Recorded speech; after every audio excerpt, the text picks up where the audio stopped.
Sir మైలవరంలో తిరుపతిలో ఓటమి గల కారణం ఏంటంటే? మైలవరంలో తిరుపతిలో ఓటం ఏం లేదు.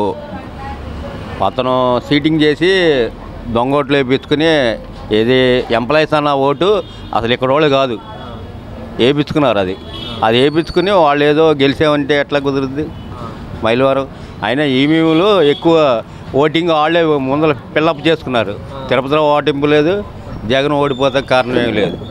ప్రజలు వేసిన ఓట్లు ఉండాలిగా, ప్రజలు వేసిన ఓట్లు ఉండాలి. మెజార్టీ చెబుతున్నాం కానీ ప్రజలు వేసిన ఓట్లు చూపించాలిగా. మాకు మెజార్టీ 50,000 70,000 మెజార్టీ ఎట్లా వస్తుంది? పోయినసారి కృష్ణప్రసాద్కి 12,000 మెజార్టీ వచ్చింది. మరి ఇప్పుడు ఎంత వచ్చింది మెజార్టీ? అంత రావాల్సింది ఏంటి? అంటే ప్రజల వ్యతిరేకత ఉందంటున్నారు. ప్రజలు వ్యతిరేకం ఏముంది? అతనికి నచ్చింది జగన్ చేశాడు, సంక్షేమ పథకాలు చేశాడు. ఇప్పుడు అరాచకం సృష్టించాడు, అక్రమ కేసులు పెట్టాడు అంటున్నారు. జగన్ రౌడీ అయితే, రాజారెడ్డి మనవడు అయితే ఆ విధంగా రౌడీతం చేస్తే అసలు ఎవడు మిగిలిోడు కాదు. తెలుగుదేశం పార్టీలో ఎవడో మిగిలిోడు కాదు. ఆయన రౌడీతం చేస్తే అతను కత్తి పట్టుకున్నవాడు కూడా పూల మొక్క పట్టుకునేట్టు చేశాడు. కడప జిల్లాలో పెద్ద మంది రౌడీలు ఉన్నారు. అంతమంది రౌడీలను కూడా మార్చాడు జగన్ అన్న అతను. అంతేగాని అతను రౌడీ అయితే వీళ్ళు ఎవరు మిగలరు, వీళ్ళని ఎప్పుడో సాధించుతారు టీడీపీ వాళ్ళని. అంతేగాని అతను రౌడీ అంటే ఎట్టగా? మరి కొంతమంది భూములు లాగేసుకుంటాడు అంటున్నారంటే. భూములు లాగేసుకుంటాడు, భూమి ఇచ్చేవాడే కానీ భూమి లాక్కుంటాక లేదు. అతనికి ఉన్నది ఏంటంటే ఇక్కడ తెలుగుదేశం పార్టీలో బీజేపీ పార్టీలో ఉన్న అధినేతలు ఎవరెవరు ఉన్నారో వాళ్ళు పాలేరుల తరఫున భూములు పెట్టుకుని ఉన్నారు. అది కొలిస్తే వీళ్ళ బతుకులు బయటపడతాయని వీళ్ళు కొలవనీయకుండా ఆ ల్యాండ్ టైటిల్ తప్పు అంటున్నారు. ల్యాండ్ టైటిల్ తప్పే ఉంది. ఇప్పుడు నేను భూస్వామిని, నేను గణేష్కి 10 ఎకరాలు పెట్టా. 10 ఎకరాలు పెట్టేది బినానీ చూపిస్తున్నారు కానీ అది కొలిసిస్తే అతను గణేష్ 10 ఎకరాలకి రైతు అవుతాడుగా. ఇంకేంటి ల్యాండ్ టైటు తెలుసుకున్నవాడు కదా. ల్యాండ్ టైటు మంచిదే. భూస్వాములు ఎంతమంది గవర్నమెంట్ ట్యాక్స్ కట్టకుండా తిరిగేవాళ్ళు, ఎంతమంది ఉన్నారు? వాళ్ళందరినీ కట్టిస్తాకి పెట్టుతున్నాడు.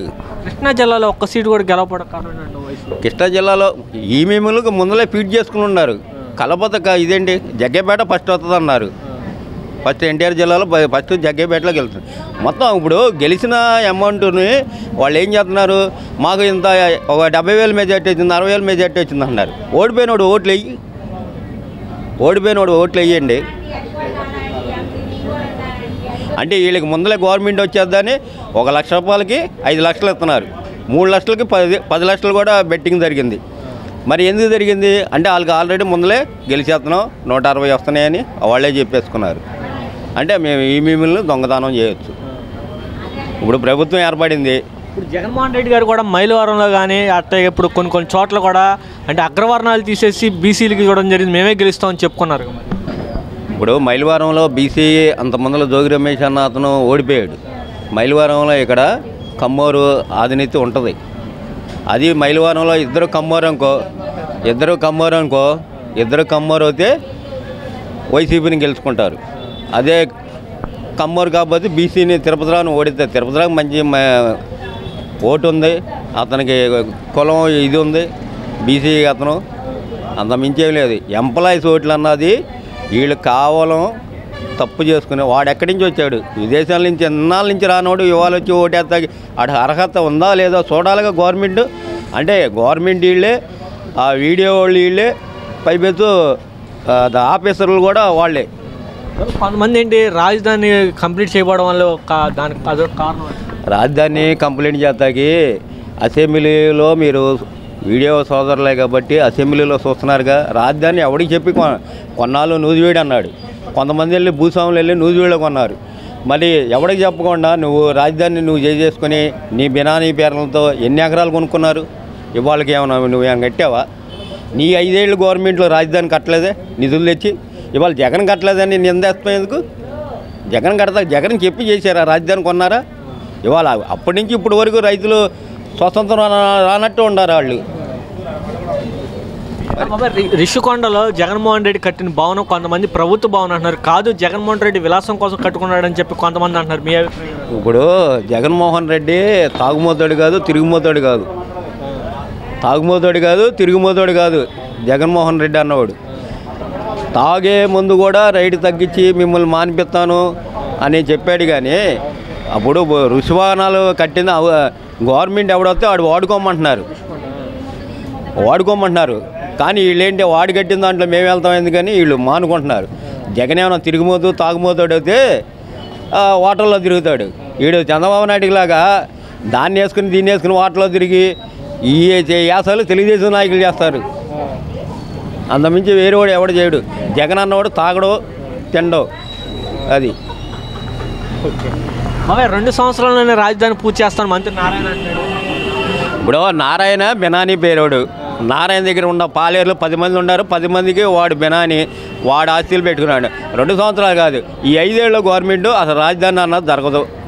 వాడెళ్ళి మట్టికి వెళ్ళి దండం పెట్టి మోగ చిక్క వేసి దండం పెట్టుకుని మట్టికి దండం పెట్టుకుంటే వాడు రాజధాని ఇంకా కట్టలేడు. వాడు సంక్షేమ పథకాలు ఏమైనా ఎత్తాడా? అప్పుడు ఏమేవాడుగా సంక్షేమ పథకాలు రేపు 10 తారీఖు అంటే మొన్న డబ్బులు వచ్చినాయి కాబట్టి రేపు 10 తారీఖు ఎత్తాడు. 2వ తారీఖు ఎవడు ఎంతమందిని ఎత్తేస్తాడు? ఎంతమందికి సంక్షేమ పథకాలు చేస్తాడా? మరి ఇప్పుడు జగన్ ఇచ్చినటువంటి హామీల కంటే పథకాల కంటే ఎక్కువ ఇస్తానంటున్నాడు కదా చంద్రబాబు నాయుడు. 3 మాటేగా అబద్ధం చెబుతామేగా, అబద్ధం చెప్పి గెలవచ్చు. ఇప్పుడు నిజం చెప్పాలంటే లేటు పడదమ్మా. నిజం చెప్పాలంటే లేటు పడుతుంది. అబద్ధం చెబితే తొందరగా ఇది అవుద్ది. తొందరగా వెలుగులోకి వచ్చేద్ది అబద్ధాన్ని వెలుగులోకి వచ్చేద్ది నిజం చెప్పాలంటే. గతంలో జగన్మోహన్ రెడ్డి ప్రజాస్వామ్యాన్ని ప్రజలు కూల్చేశాడు అని చెప్పారు. వాళ్ళు జగన్మోహన్ రెడ్డికి పార్టీ కార్యాలయాన్ని కూల్చేస్తారు. దీని ఎలా చూస్తారు? ఇది గవర్నమెంట్ గవర్నమెంట్ వస్తే వాడు ఈగో చూపిస్తారు. అంతమంది మా ఈగో తగ్గిపోయింది, మేము వచ్చినాక అన్నీ పగలు కొడతామంటారు.